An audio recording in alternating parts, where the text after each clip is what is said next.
Vale a pena morrer para que outros possam viver,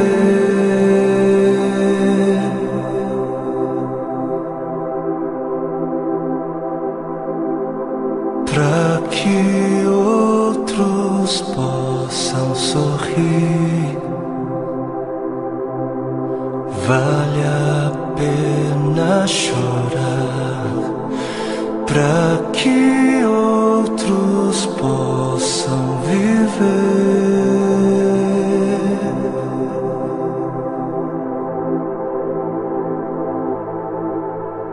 Portanto, visto que temos este ministério pela misericórdia que nos foi dada, não desanimamos.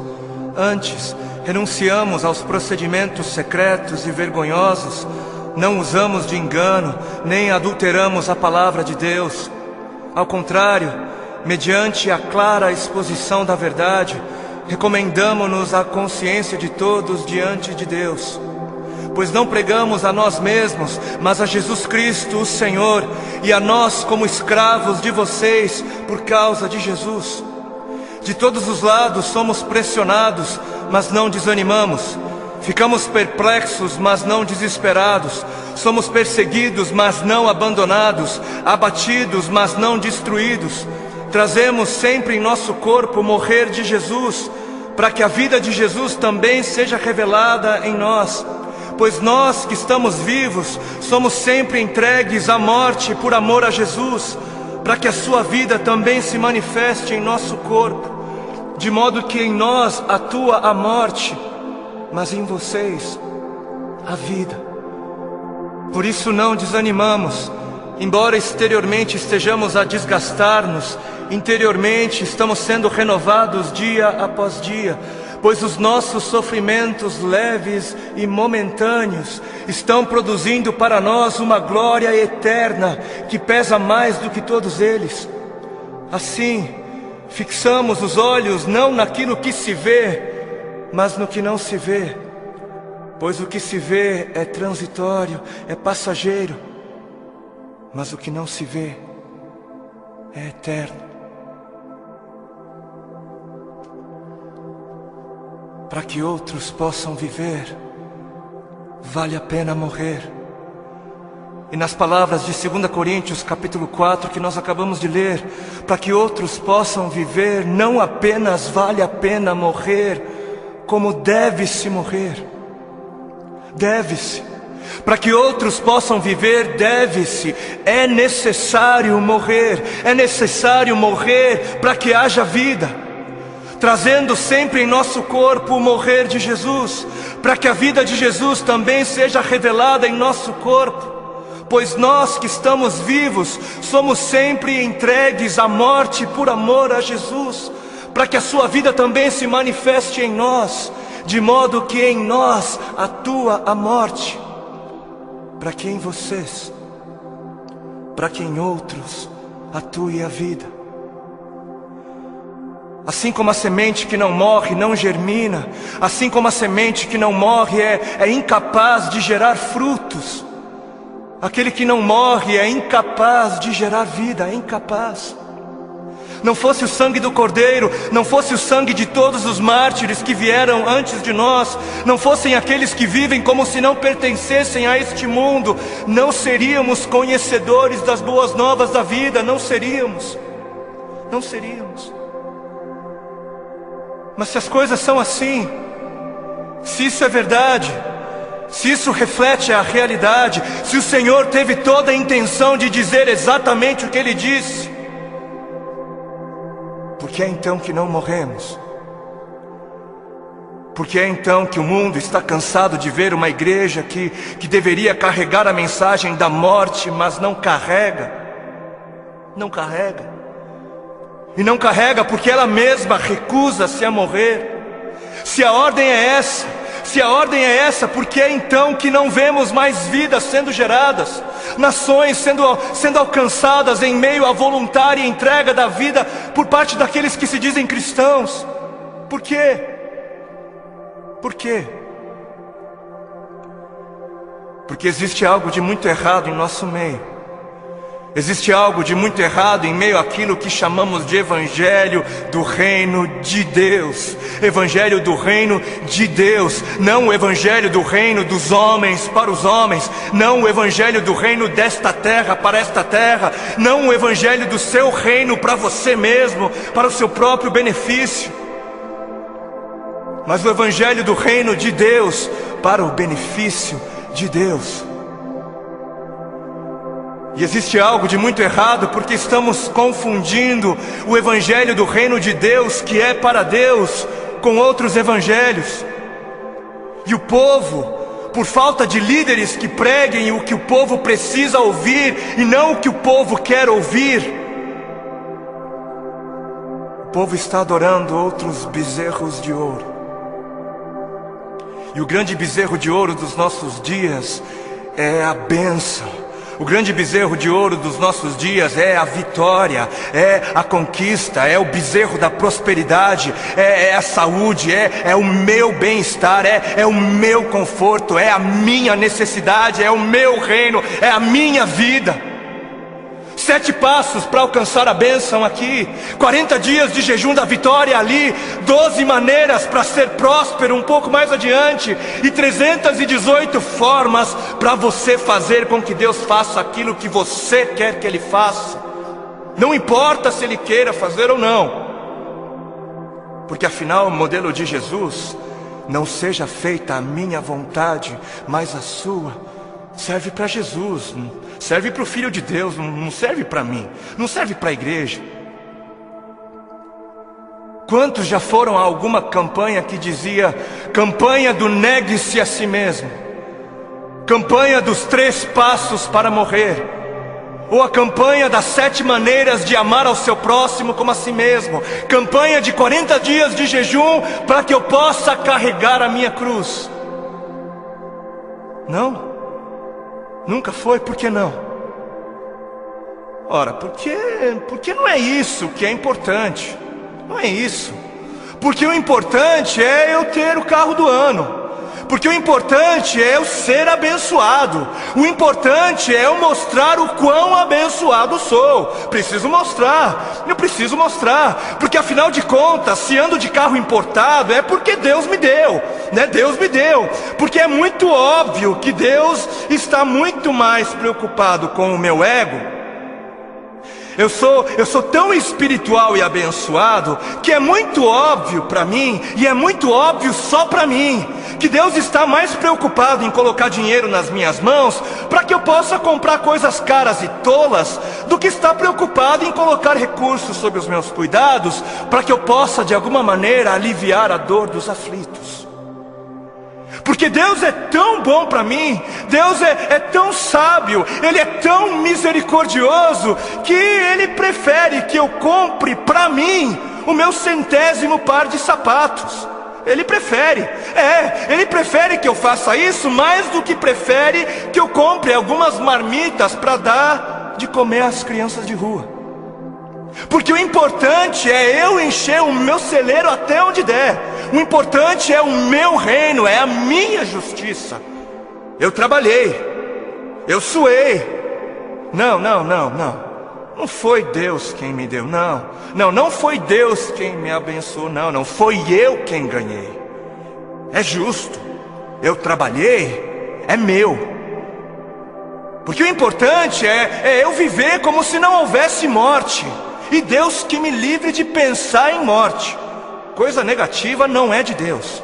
O importante é eu viver como se não houvesse morte, para que quando a minha hora chegar, eu venha morrer como alguém que nunca quis viver. Porque está escrito na palavra de Deus em Marcos, no capítulo 8 e Mateus 16.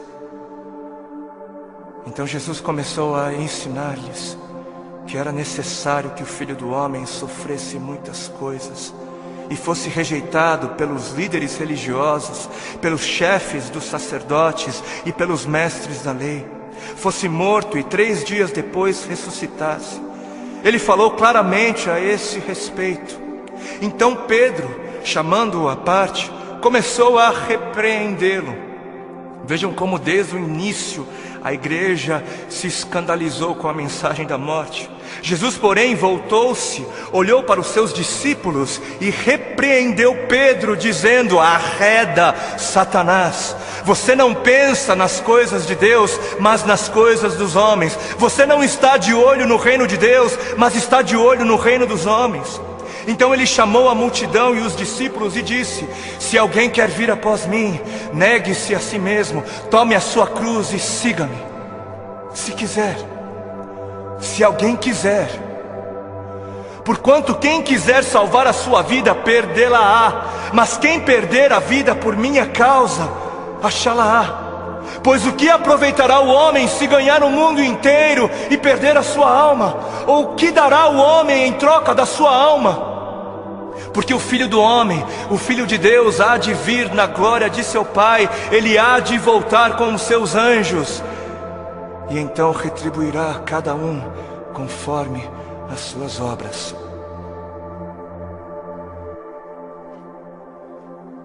Quem fizer de tudo para garantir a sua vida neste mundo, não merecerá a vida no outro.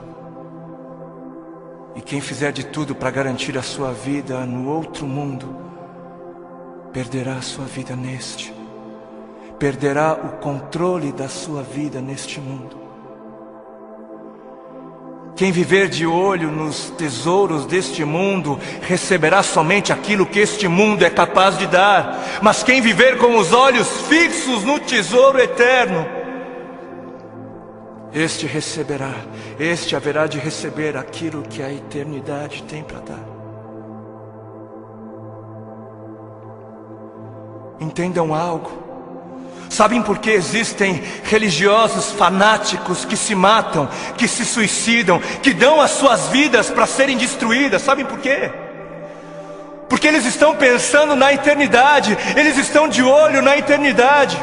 E sabe por que você se recusa a negar-se a si mesmo e entregar o controle da sua vida a Deus?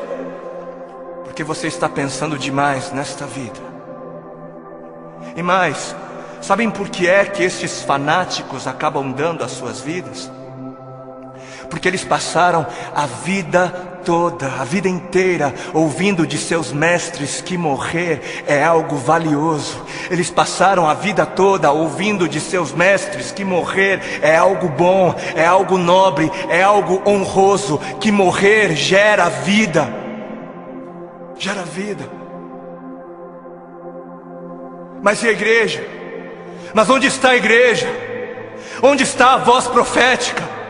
Onde estão os que pregam a verdade? Onde estão os que pregam morram? Onde estão os mestres de Deus a gritarem morram? Morram, para viver morram, por amor a Cristo morram, por amar a Deus acima de tudo morram. Onde estão? Por que os missionários moravianos se vendiam como escravos para poderem pregar aos escravos? Porque alguém lhes ensinou que esta vida não vale a pena ser vivida se não for vivida para Deus. Alguém lhes havia ensinado que para que outros pudessem viver, valia a pena morrer. Enquanto muitos parecem estar fascinados demais com mestres que pregam apenas vida nesta vida, mestres que distorcem o significado de vida em abundância. Apesar disso, existem alguns remanescentes, existem ainda alguns que se recusam a se prostrar diante dos bezerros de ouro, existem ainda alguns que se permitem ser afligidos por amor a Cristo. Alguns que entenderam a voz do Espírito de Cristo, do Cristo que deu o exemplo a ser seguido, não apenas em vida, mas na morte de cruz, e são capazes de dizer: já não sou eu quem vivo, mas Cristo vive em mim. Cristo vive em mim. Amados, a vida é para os que creem. E os que creem não têm medo da morte, não devem ter medo da morte. Quem tem medo da morte não crê, e quem não crer não viverá. E eis que a morte é o maior medidor da fé. Os que morrem são os que creem. E termino com um texto bíblico que está em 2 Timóteo, capítulo 4, nos versículos 2 ao 4. Diz assim: pregue a palavra, pregue a palavra, esteja preparado a tempo e fora de tempo, repreenda, corrija, exorte com toda a paciência e doutrina. Por quê? Porque chegará o tempo em que não suportarão a sã doutrina, chegará o tempo em que não suportarão os caminhos de Deus, os pensamentos de Deus. Ao contrário, sentindo coceira nos ouvidos, juntarão mestres para si mesmos, segundo as suas próprias cobiças. E estes se recusarão a dar ouvidos à verdade. Arrependam-se, porque está próximo o reino dos céus. A Bíblia, a palavra de Deus, tem uma mensagem para você. Deus tem uma mensagem para você. Uma mensagem de amor e de esperança. Uma mensagem que atravessou os séculos, que atravessou a história. Uma mensagem que sobreviveu às perseguições, sobreviveu em meio ao martírio de homens e mulheres que deram as suas vidas por amor ao Deus desta mensagem. Uma mensagem tão poderosa e convincente que mudou o curso da humanidade, mudou corações de homens e mulheres perdidos, transformou circunstâncias, transformou nações. Uma mensagem tão poderosa e carregada de autoridade divina, que tem poder para mudar a sua história, que tem poder para mudar o seu coração e que tem poder para mudar a sua eternidade. Durante milhares de anos, Deus fez questão de proteger a sua mensagem para que ela pudesse chegar até você. E você pode ter certeza de que Ele teve poder de sobra para proteger o conteúdo da mensagem, ou Ele não seria Deus. E ao ouvir a mensagem, você terá de fazer algo. Você terá de responder a ela. Você terá de responder a Deus. E você terá duas escolhas. Ou a sua resposta será sim, ou será não. Ou você aceitará a mensagem de Deus para a sua vida, ou você irá rejeitá-la. Mas que mensagem é esta? Que mensagem é esta que Deus teve o cuidado de guardar até os dias de hoje?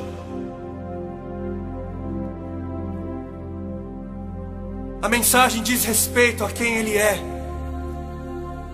E a Bíblia diz que Ele é amor.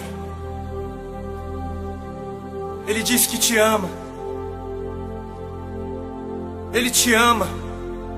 E te ama não com o amor que o mundo tem para dar, mas te ama com o amor perfeito, com o amor de um Deus perfeito, que se revelou como um Pai perfeito.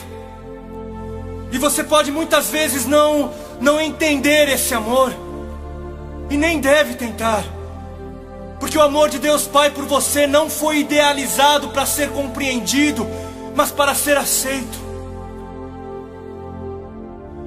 Amor não se entende, amor não se compreende, amor se aceita, se recebe. E qual será a sua resposta diante do amor de Deus? No trecho que acabamos de ler, você vai perceber traços desse amor divino. O povo que jazia em trevas, o povo que estava morto em trevas, viu grande luz, viu o grandioso brilho da sua luz. Mas você pode perguntar: o que tem a ver as trevas comigo?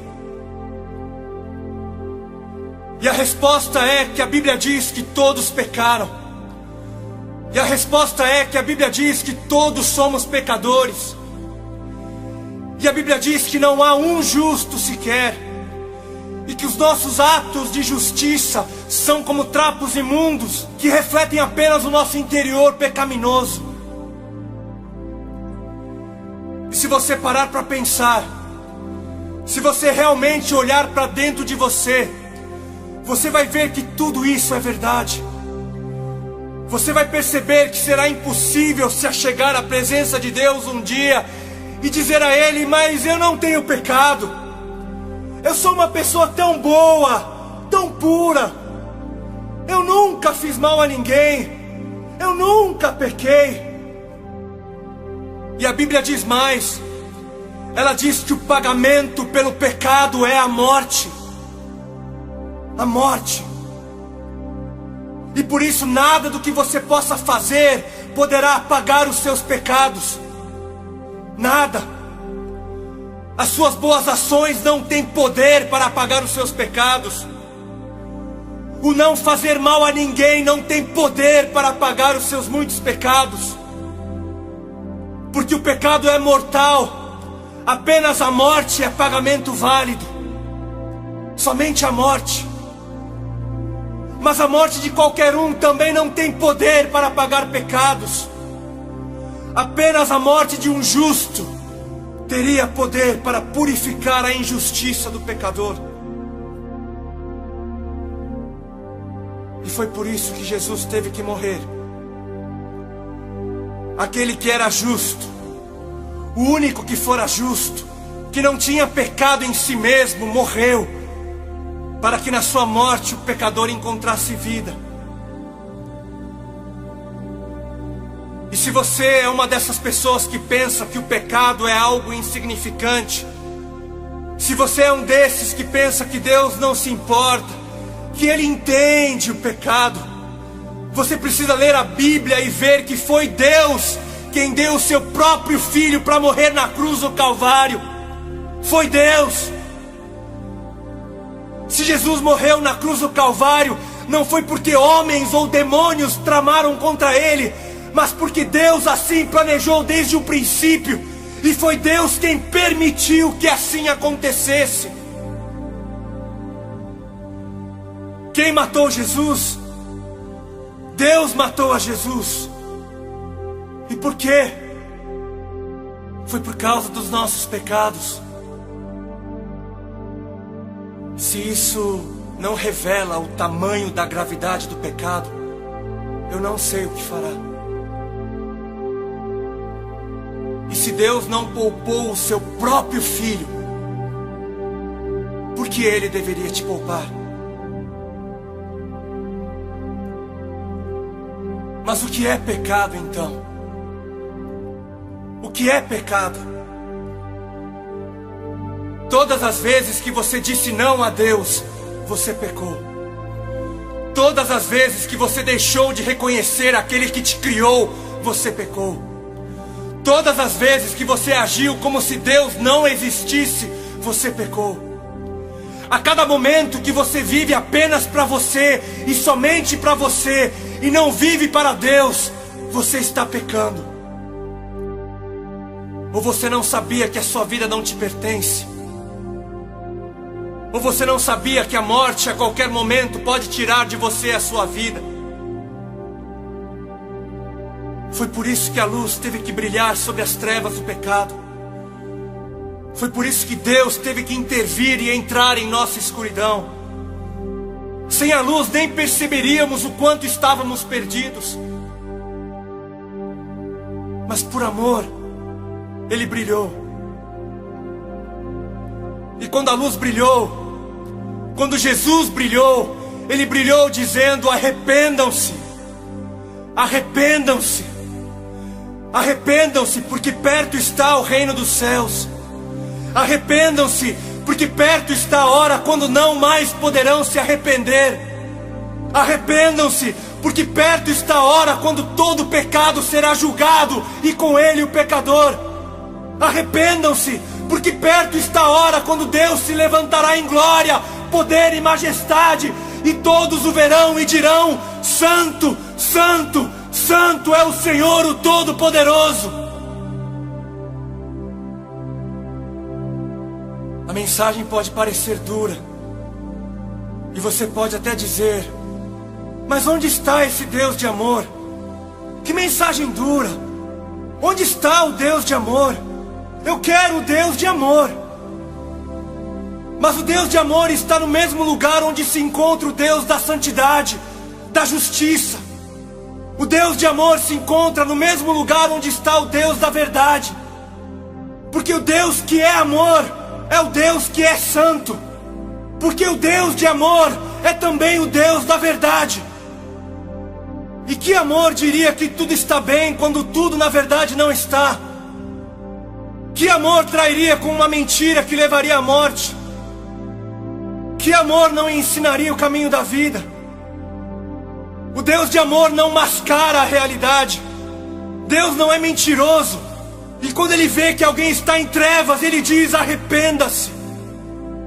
Ele avisa. É por amor que Ele avisa. Ensina.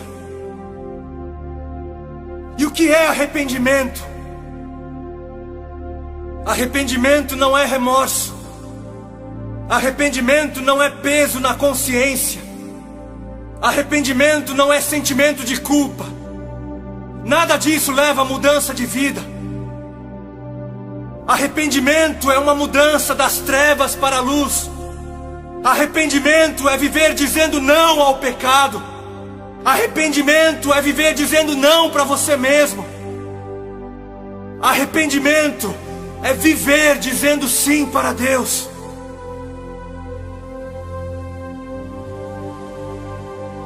Assim como foi dito no início, você deve responder à mensagem de Deus. Sim ou não.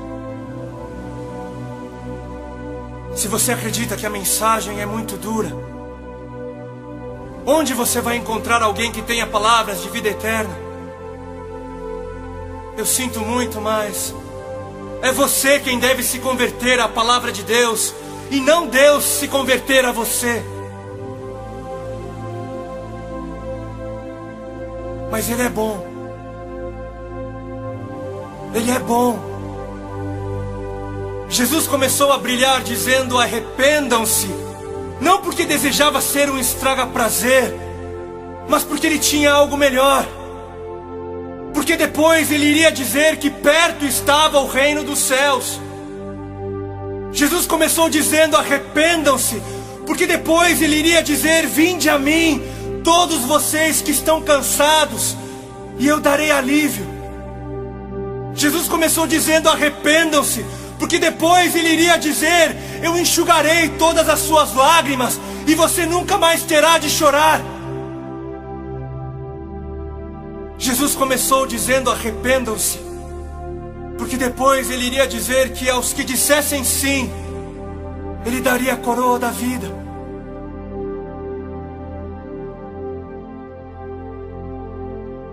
E agora chegou o momento de você responder. Qual será a sua resposta diante de Deus?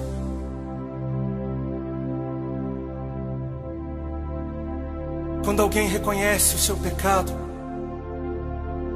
quando alguém reconhece que não é tão bom assim, então este alguém está a um passo de ter um encontro com o Senhor.